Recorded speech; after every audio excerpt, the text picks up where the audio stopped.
Well, hey there, boys and girls. We are in 2024, and I told you on Bulldagger Chronicles, we're going to be doing different stuff.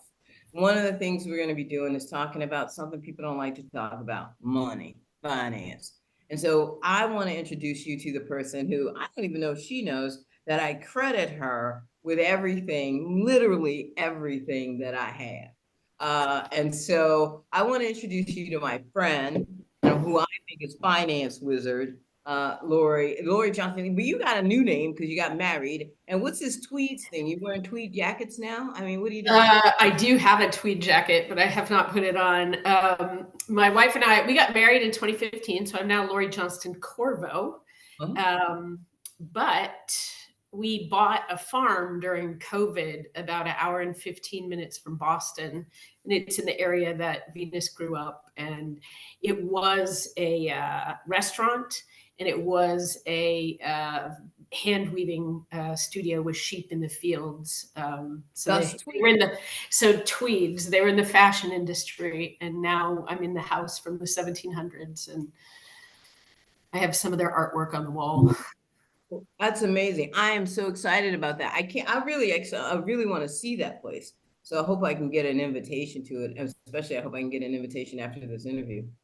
Oh, most Um, All right. So, I want to talk to you today about four things, right? I want to talk about the fact that we are in 2023, in 2024, but I'm like, do I have any time left to kind of cover up anything I may have done last year that'll cost me a big tax burden? I want to talk to you also about budgeting because I think that that's my goal for 2024 is to really get back to a budget because I've been not on a budget for a while. And then I want to talk to you about how people can invest in the stock market who may think that they can't. And then finally, retirement. But before we get started, I want to tell a story. And I don't even know if you remember the story of how we met. We yeah, I met, do. you do? We met in front of when you were on, I think, the board of directors of the Latino Youth Center in Washington, D.C.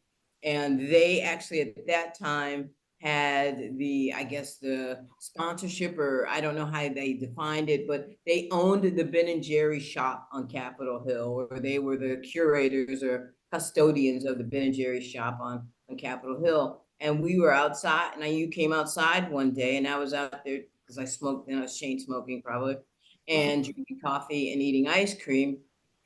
And you talked to me about saving. And I was like, this lady's crazy. I run a nonprofit. I think at that point, I made $27,500 a year. You flipped over a napkin and you showed me that I should be saving. And I think it was like $25. That was what only thing I could save. And you're like, but you need to do it. You need to start now. And so that's how we met.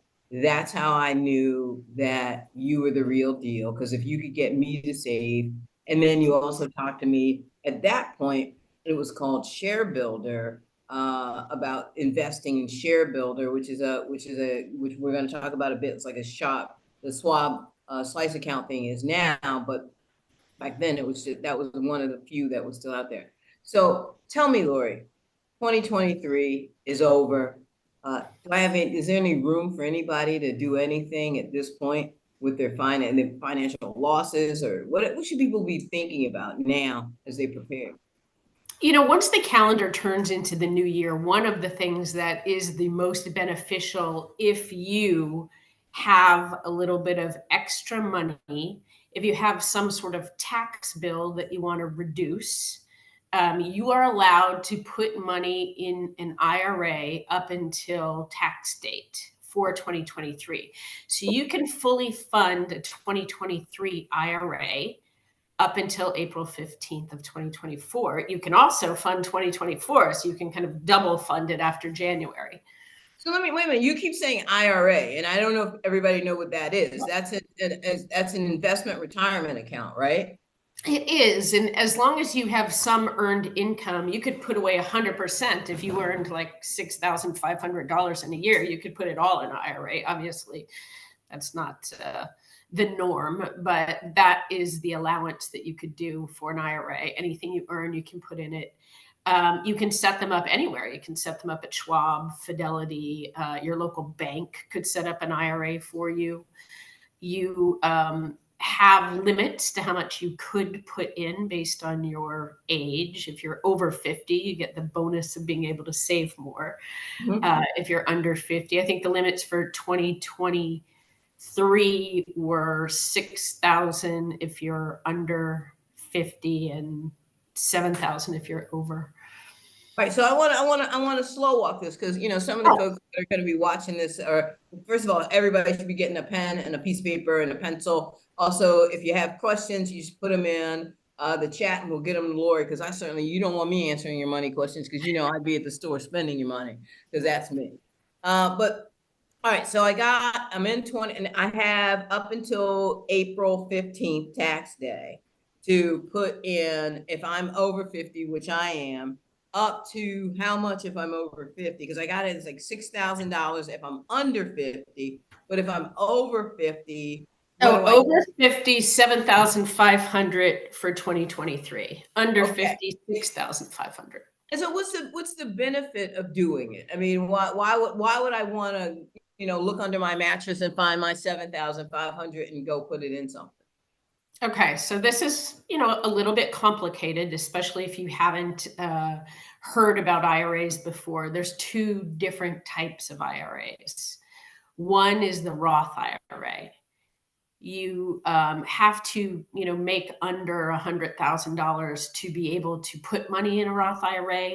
The big benefit of the Roth IRA is when you're younger, you have small amounts to put away, and you're not trying to get tax relief in 2023. Okay. Those are the benefits. So I want to slow walk that, right? Yeah. So if I'm under 50 and I'm younger, let's say I'm between 20 and 50, I need to so I can put money in here, and the Roth IRA is really about my retirement investment, right? So I'm not going to touch this money. This isn't money that I'm looking at. Okay, I'm going to take it out in 30 days or 90 days. I'm leaving this there until I turn 50 or 55 or whenever. And so I'm going to be earning interest on it as well, right? Yes, and the benefit of putting the money away early in the Roth IRA is you don't get any tax break for putting it in now, but when that money comes out, it's tax-free. So when you start taking this money out, when you're 60, 70, 80, whatever it is, that money will have been working for you the entire time. It's really hard to make money. Work is hard. You put that money in that Roth IRA and you invest it, that money is working for you while you're doing other things. It's just growing and growing and growing. So that is the benefit. And then when it comes out, you don't have to pay taxes on it. So what's the average amount? So let's do it by like age group, because I'm hoping that not everybody here is an old bulldagger like me, but I'm hoping that there's some young ones out there too. And so if I'm 25, 35, what should I be doing this now, or should I be going? No, that's for old people. Always put money away for yourself for retirement. Social Security seems like it will be around to some extent, but it's definitely going to continue to bump out the years when you get it. There'll be changes because it's underfunded. So you're going to want money available to you in retirement, and you don't have to put away a lot. It can be your coffee money every week. You know, whatever it is that you're spending on small items, if it's $25 a week for snacks and coffee, put that aside and put it in a Roth IRA. Put it in savings, you know, put it in something that will be working for you over the course of your lifetime. What do you think that the average person needs to have to retire? I mean, now that we're I get that question a lot, and I've had a lot of different clients with a lot of different needs, and it is so specific to the individual, their lifestyle, what they need. It's not a dollar, it's never a dollar amount. There's people that can live off of, you know, with Social Security and a pension or other types of things, they can live off small amounts of money, and there's other people that can't. You know, it depends on what you're used to in your life and what So matters. I like to travel to Europe at least 4 times a year. Or somewhere. I like to go. Look, you stop laughing. I see you. And actually, this is really all your fault. You have no one but yourself to blame for my current lifestyle. Good. And you use credit cards that give you points so that your credit cards are working for you too. Correct. And I mean, I do that, but I want to say, I mean, and I didn't put this on the list of things we were going to talk about, but I think we should maybe we're going to have to do this again, because one of the other things is that frequently people ask me, because I own, I think, 3 properties, but again, this was all your kind of doing, in part because when I called you about buying a second property, you were like, no, no, no, no, no, don't take out money out of all of your accounts. No, don't do it. You're crazy. And I was like, what? And you told me, you're like, no, you use the equity in your house. You don't have to, you don't need to do that. So maybe we should just have a whole one on that. But when I think about retirement, I think about, okay, well, I'm gonna get my Social Security check. And then what I think also I'm gonna do is gonna have my money that's in my IRAs, and I'm gonna have money that's in my stock accounts. And I think I'm liquidating everything, and I'm just having a grand old party. And I keep thinking, but I don't really know when I'm gonna die. So maybe I shouldn't do that.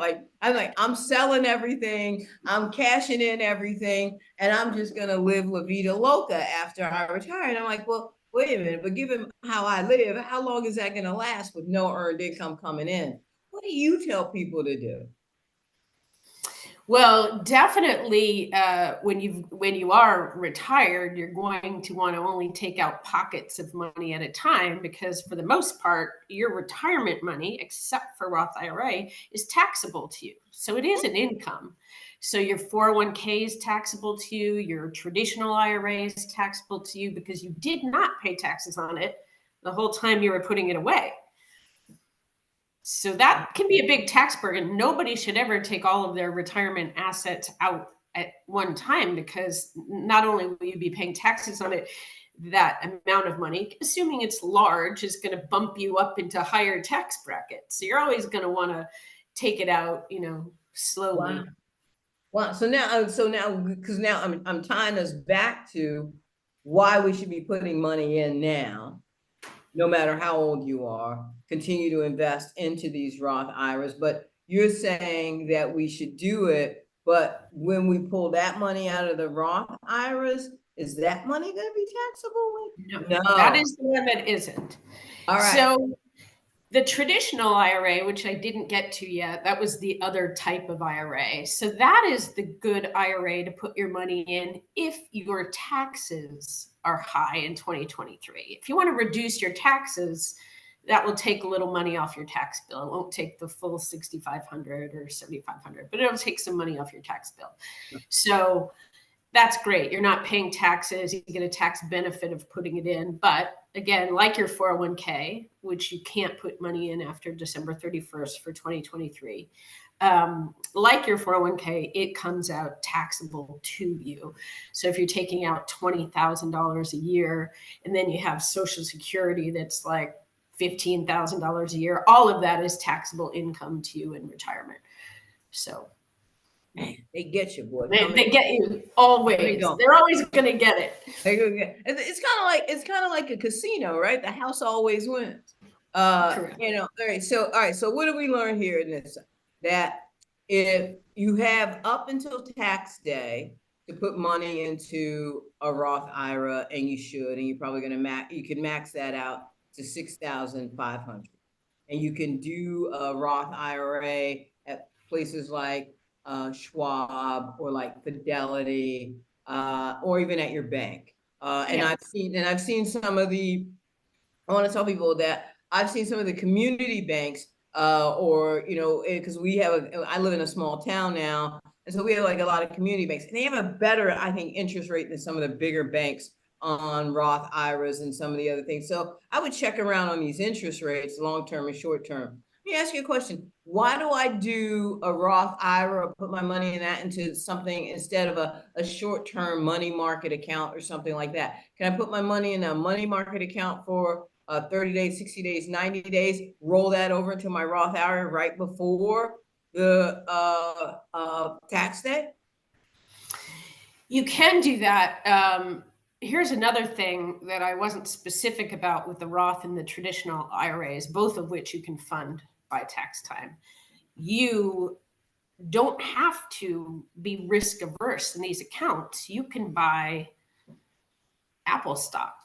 You can buy anything in these accounts. So, when you're thinking about the long-term benefit, an index fund, something like that, is probably your best bet in a Roth IRA. Unless so I mean, half the people listening to this is gonna be like, index fund. I know. But I think it's an important thing, and we're gonna talk about stocks in a minute.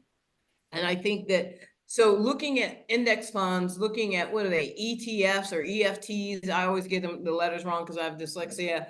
But I think looking at a fund that funds your Roth IRA is a really smart thing. Can you talk about why that is? Yeah, so let me sort of back it up a little bit. So the Roth IRA or the traditional IRA is the name of the account. So that's all it is. It's the name of the type of the account. Now, what's in the account? First, your money goes in. Don't just open the account and stick your money there. You might as well put it under your bed. You have to invest it once it gets into that named account. So your financial firm that you open it up at, whether it's Fidelity, Schwab, your local bank, they're going to have the types of investments that you can put this money into. When I say index fund, it's really kind of the most basic name of a basket of stocks that you are going to be buying into. And you can buy in at very low dollar amounts, which is great to get started. So that money versus, a money market or something paying interest is going to grow at least 8% over time annually versus, 3, 4, or 5%. Some years it's 20%. I mean, there have been years that have just knocked your socks off in the stock market. Even last year that seemed like the economy was dismal, the stock market did very well. So we're not trying to give you, the people that are watching this or listening to this, not saying, here's what we're telling you to do. But I think that there are various, I think that like kind of one is like, what is it called? It's, I think the letters are SPY, SPY. That's one. I know that I got into a couple of, this year, I did a couple of what I thought were high yield, high risk. It off well, but I also am I invest in all of the things that people say you shouldn't, right? Because I think that they generally turn over a greater profit than all of the things that we care about, the earth and other things.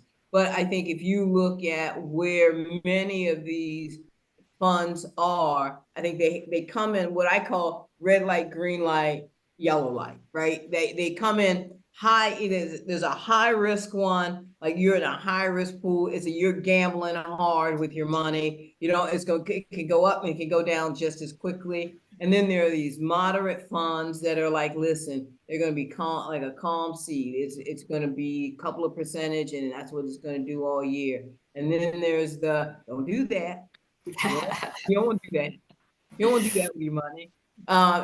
Or you don't have that kind of money to take that kind of risk, is what I say, is them. So can you talk about that kind of like what are the indexing, like the kind of how they see it, how you would talk about it when you went to go talk to somebody?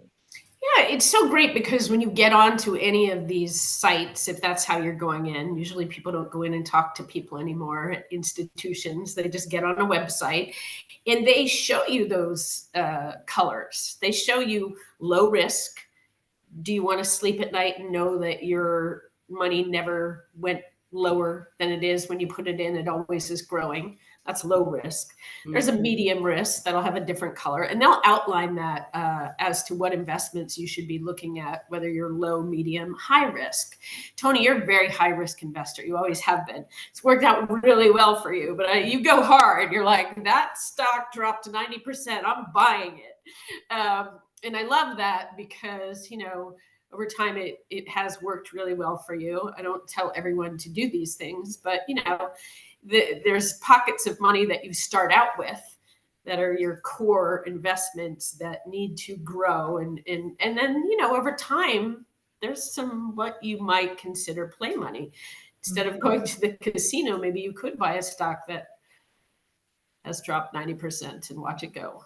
And I want to talk about kind of like how you would do that, right? So one of the things, and I'm gonna try this, and we're gonna see if it works. I'm gonna try to share my screen. But one of the things, like I was talking about earlier, of how I got started in investing in the stock market was through. It was originally called Share Builder. Then I think ING bought it. And then I think Schwab bought it, or maybe somebody else bought it, then Schwab bought it. And now Schwab has, and I'm going to try to, again, key word and phrase is try.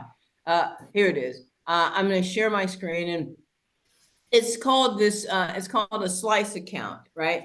And what you can do is go to Schwab, or you can go to, I think Fidelity has one also. I think Robinhood Fund has one. I think there are like 3 or 4 or 5 of these out there that you can do. And it's really simple.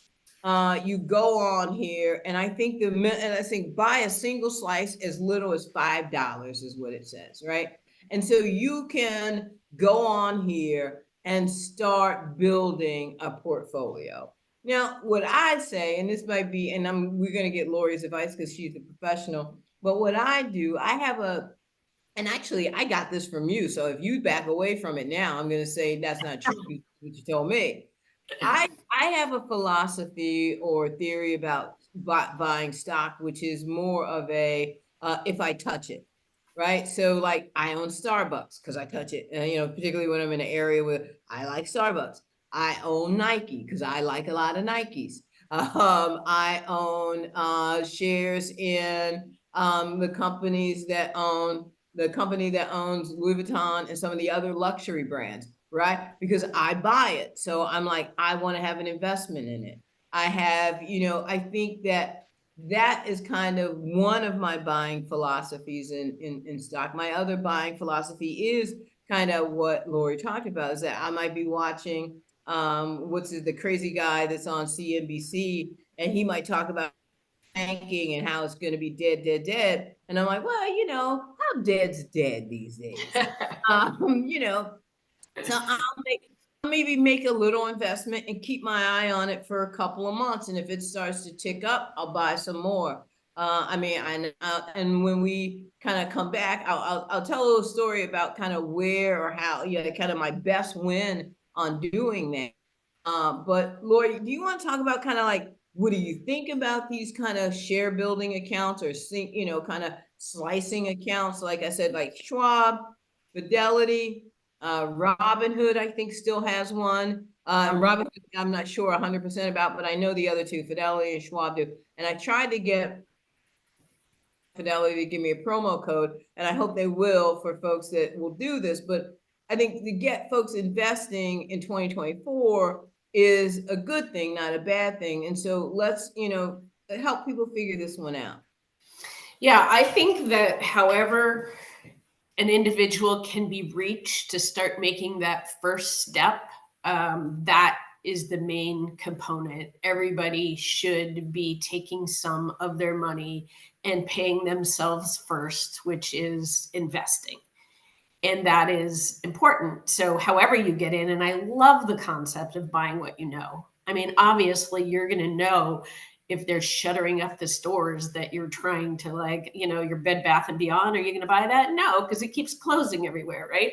So, buy what you know is just an easy way in to understanding what you own and being excited about it. You have much more interest in buying Nike and watching that stock than you would buying, VWO index fund and like not knowing what's in it half the time. So I think that there's a lot of fun to that. And then you self-educate because you're excited about it. Right. So I like that.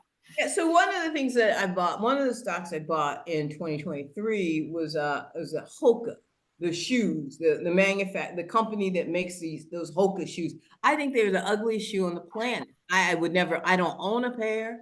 I gotta tell you, I don't wear them. But you know what I noticed? Everybody was wearing them. Everybody had them on their feet. And I was like, and everybody wanted them, and everybody was looking for they were limited ones that were coming out, and people want, and I was like, it's an ugly shoe, but everybody wants it. And I'm like, okay, so if everybody's buying it, maybe I should buy the stock. And the stock has gone just like that. Yeah. And that was like 2023.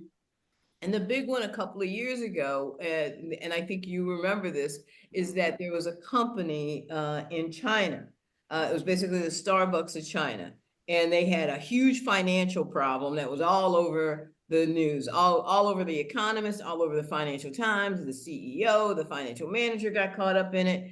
And their stock went from, I want to say 14 or 13, I think it was $13.85 tanked down to 25 cents. And I was like, the options here are few. They will close. The Chinese government will come in and take them over because they don't want Starbucks to buy them. Or Starbucks will come in and buy them, and they will work out a deal with the Chinese government, and they will live to fight another day. And I was like, it's going to be one of the three. So I said, well, it's worth a minimal risk or minimal investment. So I made a minimal investment. And I remember when I called your office at that time, everybody was like, no. I said, what do you mean, no? It's my money. And your office was like, I said no. And I was like, okay, listen, here's what we're going to do. We're going to do this. And here's why. We're just going to do this with this much money. And it's like, it's not a huge loss. And I remember, I can't remember who was the other said, okay, we're going to let you use this much. I was like, it's my money. And they were like, listen. But it turned out, I believe that it's back up to $12.75 right now, or something there, very close. I sold half at one point, took half the money out, did something else with that money, and left that other money there. I've made that money back like I don't know how many times. But I think that that's a part of the fun of it, right? Is that I think I know some people who have 80 or 90% of their finances in the market. I don't know if I could do that. I don't think I have the heart for that. But I think that having 25% to 30% of my resources in the market is where I'm comfortable. And what do you recommend for people? Well, a lot of times what happens if you're putting money in a company sponsored 401k, I'm just going to do some basic backing it up too. If you have a job and they offer a 401k and they match, you get free money. So don't ever not sign up for that. That's important. So they're paying you more just to do it. Rule one is if your job offers a 401k or 403b or any type of retirement plan offered, Hey. please put your money in it because oftentimes they'll match. So that's great. So that's a great first place to start. If you're thinking about investing and you are not paying your credit cards off on a monthly basis and you're paying 24% in interest on credit card debt, take care of the debt first. Because if you're making 8% and you're paying 24%, you're really just staying in a hole that you need to get out of. So if you are having credit card debt, first and foremost, call the credit card companies, try to reduce your rate. They will do that for you. Back up, because this is something I run into all the time. Like I don't know if many people know that, and I want to say that I've done it and I've done it successfully. Say what you said again. If you're paying and I think right in this, Might even be higher than that, to be honest. right. And I'm saying if your credit card interest rate, in my opinion, is over 17%, you need to be on the phone with them, getting it down to 17. But what would you say those numbers Yeah, would be? I would just call if you do have credit card debt that you're not paying off and it's, in the 20s, which it probably is, you should definitely just pick up the phone, call the credit card company, and see how low they'll go. Mhm. I've heard people getting like locked in at 7%. Wow. That's that's a possibility, and you want that debt sort of out of your way before investing a lot of money because it doesn't. And there's one other thing I want to bring up because my wife's father passed away not that long ago, and he had a lot of money under his bed in his safe, Like and he literally, didn't like literally, okay. cash in a safe under his bed. So, when he would go get a car loan, he was paying 12%. He had no credit because he never had a credit card. If you don't own a credit card, your credit score is going to be so bad that if you go for a car loan or something that you need, you're going to be paying higher interest rates than somebody who really just opened up a credit card account. You can put like $20 on it a week or whatever and pay it off every month. But that is how you build up a credit score.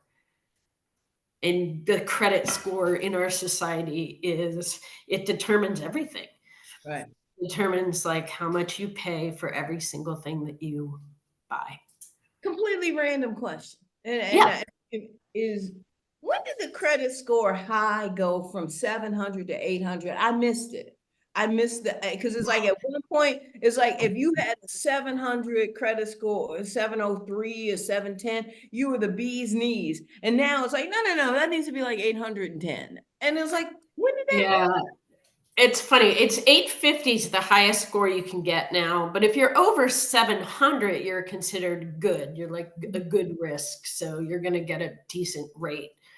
If you go, and I'm just going to say car loan because most people get car loans at some right? point or another. So you go in with 850, you can get your car loan at like, I don't know, 4%. If you go in at 700, you might pay 5%. If you go in under 700, and that could be because you just don't have a credit card, could be anything, you'll pay more for that same car.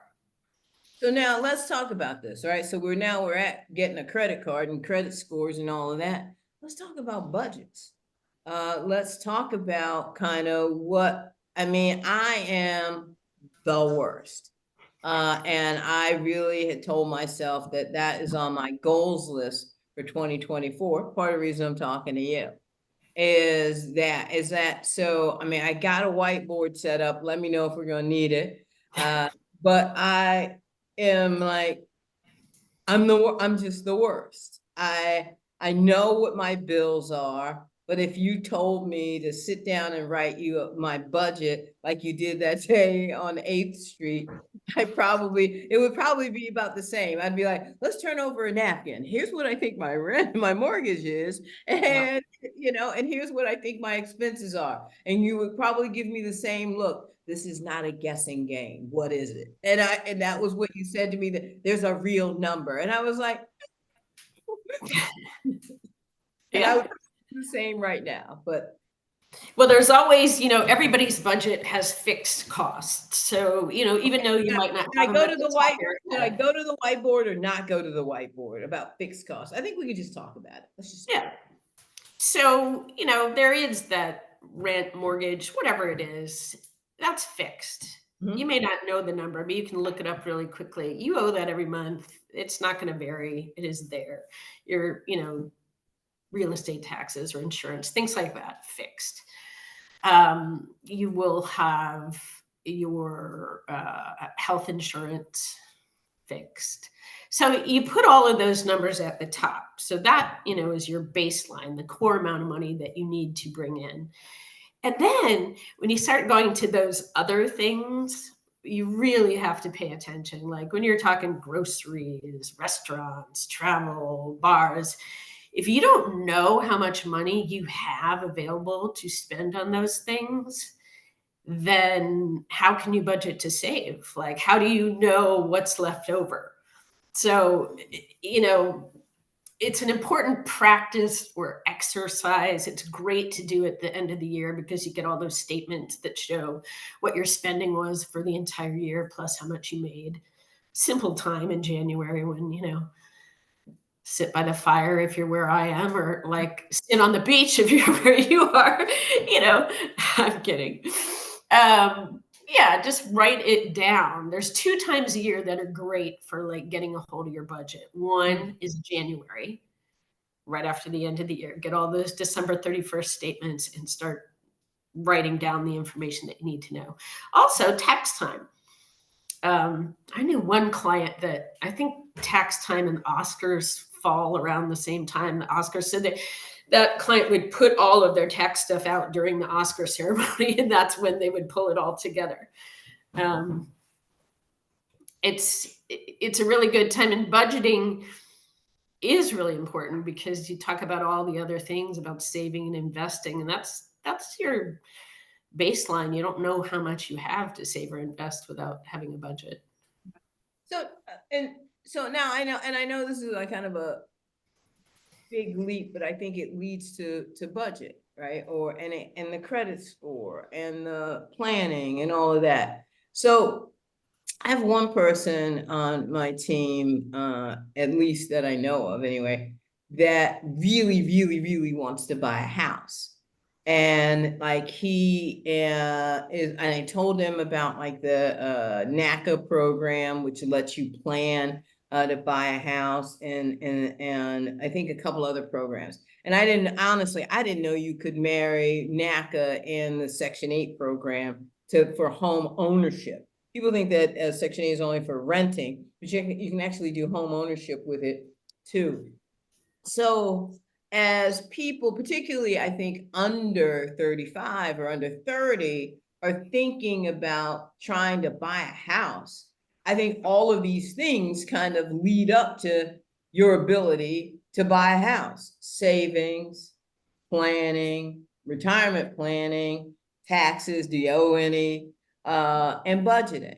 So if you are talking to somebody, and I guess really any age, frankly, but if you're talking to somebody in 2024 who's trying to buy a house for the first time, and I think probably we're talking more about first time home ownership versus I'm leveraging the equity that I have in a house, but first time home ownership, what do you say to them in 2024?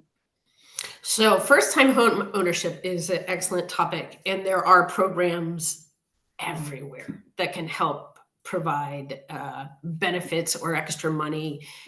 You look first where you live.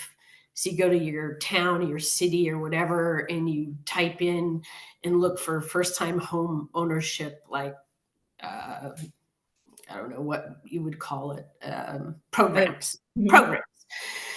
So go to your local town, city first and find out what's available in your area. If you have been putting money, this is one of those like odd benefits, into a 401k, into a traditional IRA or a Roth IRA, you can take money out for the down payment of a first time home with no taxes or penalties.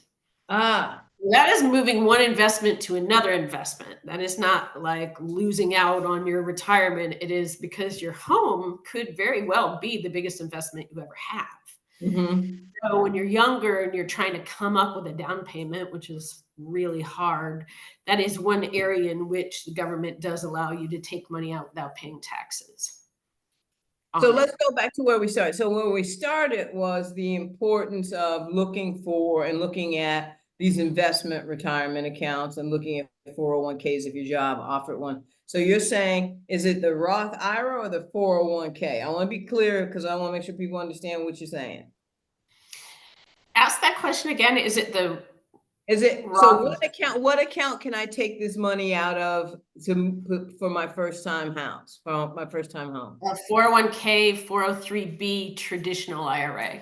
Okay, not a Roth IRA. So the Roth IRA, you can take it out, but the tax issue wouldn't be there anyway. There Okay, would be a so we don't penalty. even want to think about that. So if I have a 401k, a 403b, if I have any sort of those accounts, that money that I've been saving in there with my job, and that's right, my employer may have been matching that along the Yeah. way. So I may have extra money in there. And I don't want my staff listening to that saying, because we don't offer one. So let's not. And now we're gonna have to probably end up offering one after this. But I think that, so you could then take that money and put that as your down payment on your house. And you might be accruing dollars faster because your company's been matching it for 2, 3, 4, 5 years. Yeah. Yeah. There was a program in Boston. I taught a class at this Women in Entrepreneurship, and the program that the individuals were in, there was a match. If they went to the classes and they saved money, it was matched in this program. And one of the women did buy her first house with the program money. Wow. Okay. Yeah. So that And so that you're saying so Section 8 for too. all of those. Huh? Say again? It was I don't know if it was Section 8, but it was like a housing area development that was low income, and it was in Cambridge. Oh. And she did so well on that purchase. So well. Yeah. So it was So yeah, amazing. I mean, so okay, so what would, all right, so give somebody who hasn't bought a home the first 3 things they should do to get ready to buy a home.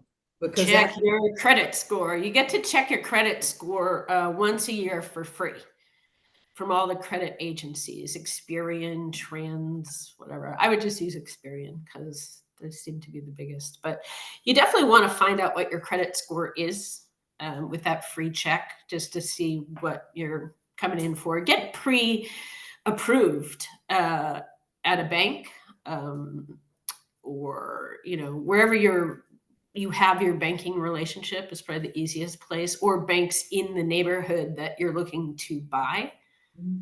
They're good lenders. do you think credit unions are better than banks for that at this point, or do you think still stay with a big box bank?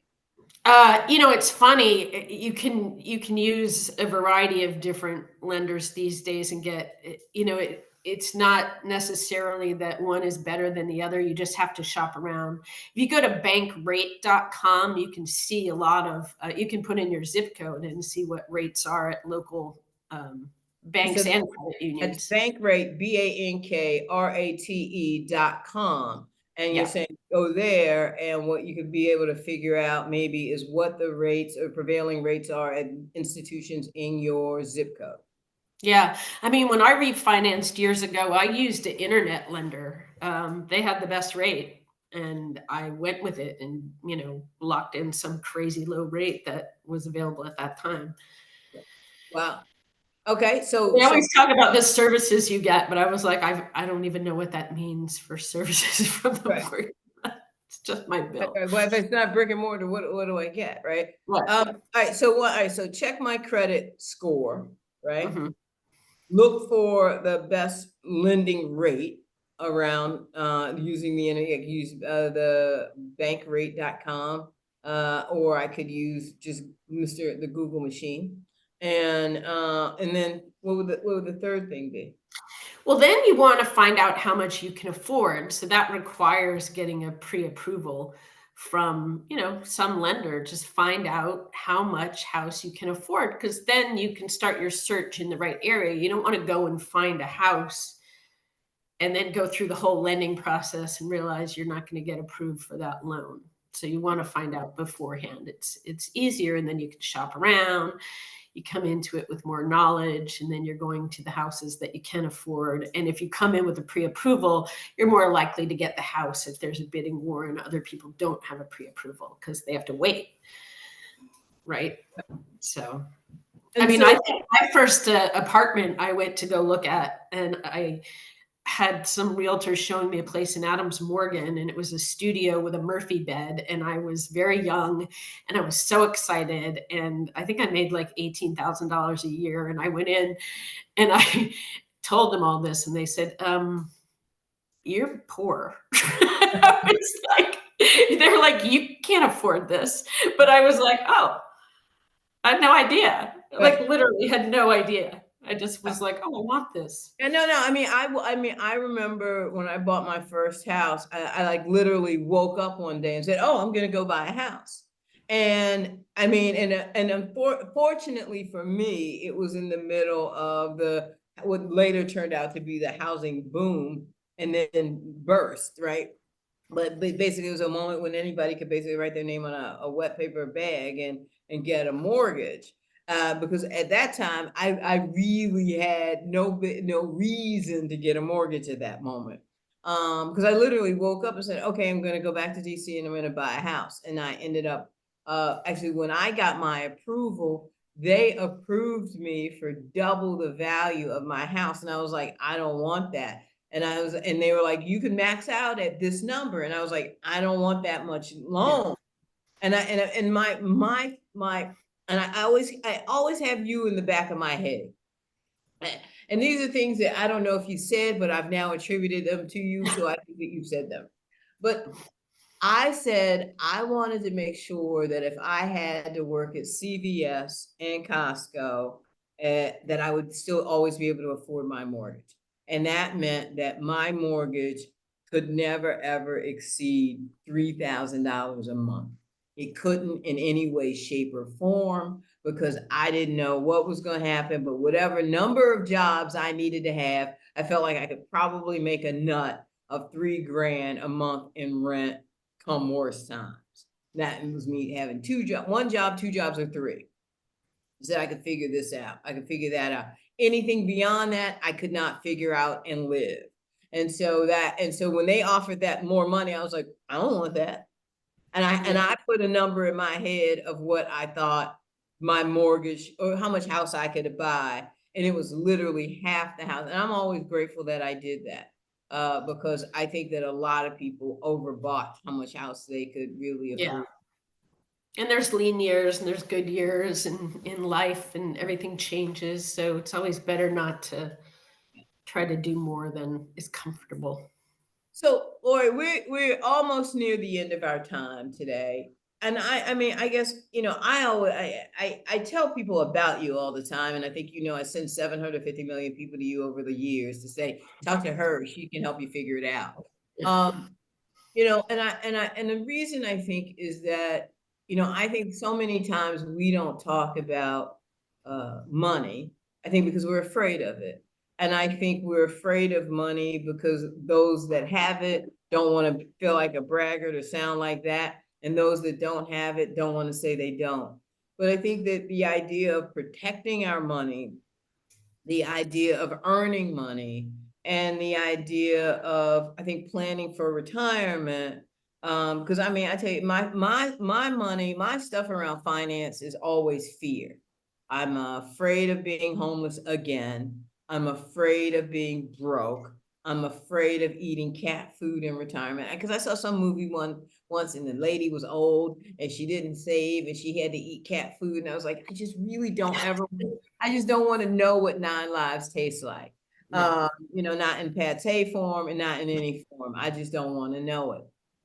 So if you could give,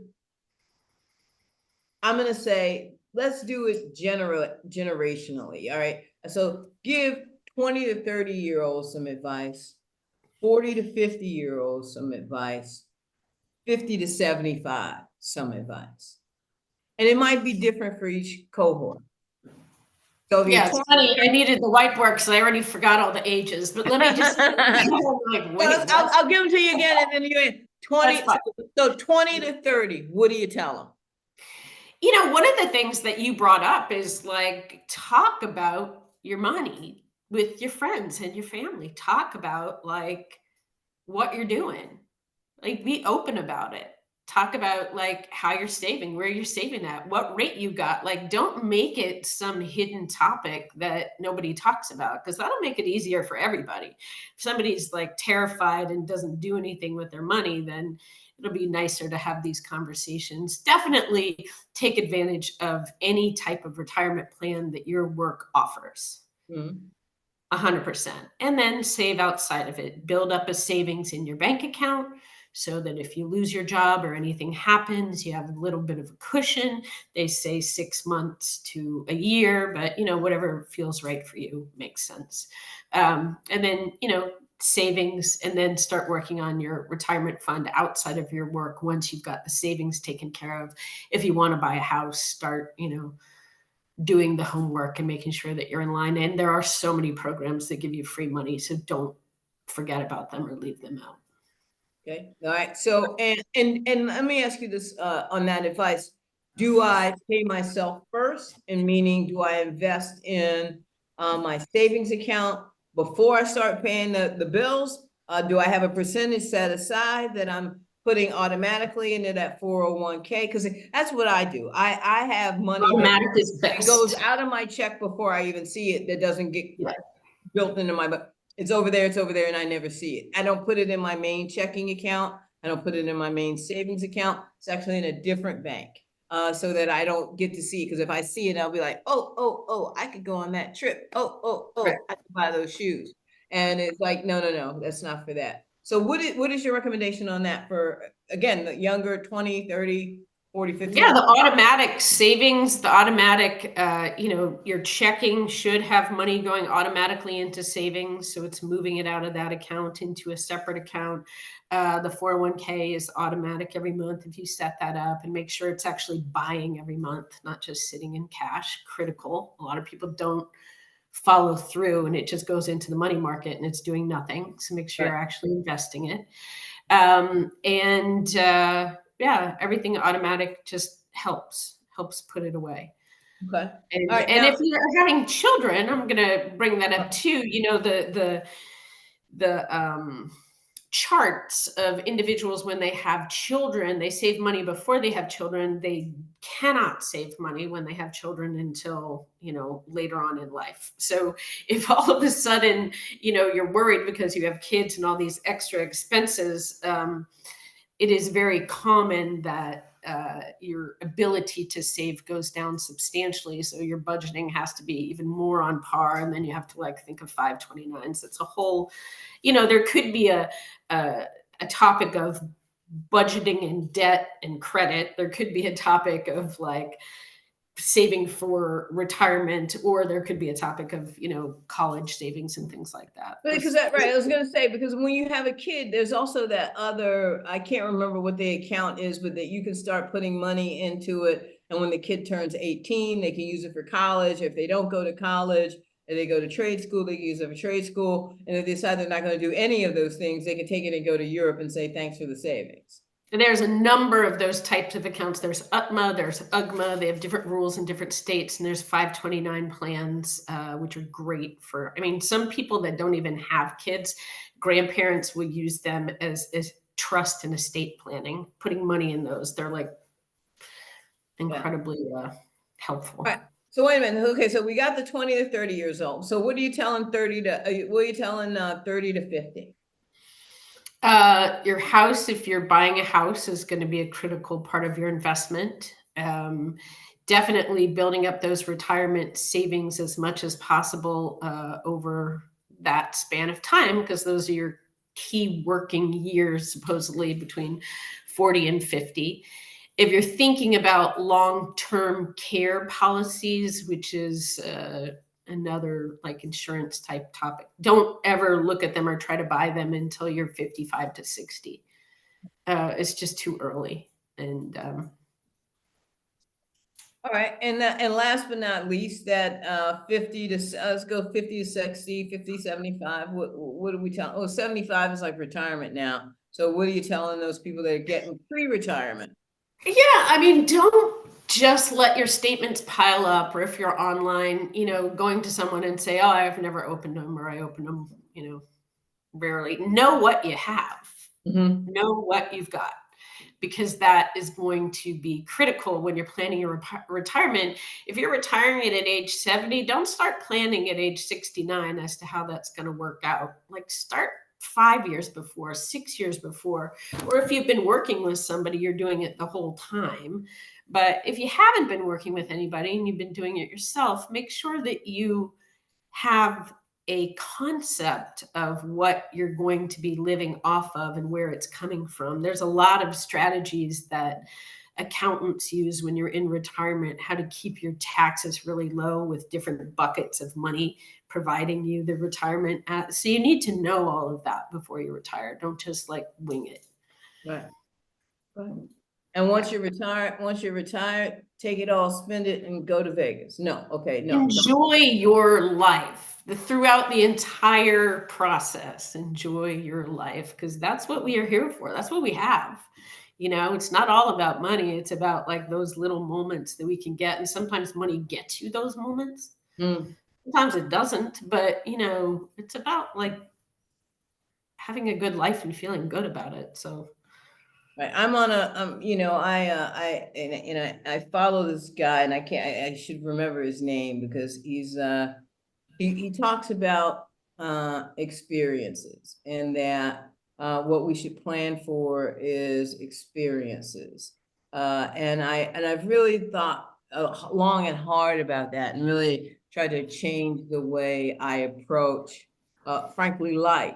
And one of the things that he talks about his experiences, and he talks about investment in tiny habits that we have, that positive tiny habits. He's like, rather than telling yourself that that you're going to lose 50 pounds, how about you tell yourself that instead of not working out ever, I'm going to try to work out at least once a week. And maybe you can get that tiny habit to 4 times a week. But the reality is that when we kind of take these things in big chunks, sometimes they become too overwhelming for us. But that if we could incorporate a new tiny habit once a quarter. So maybe you can't save it all this year.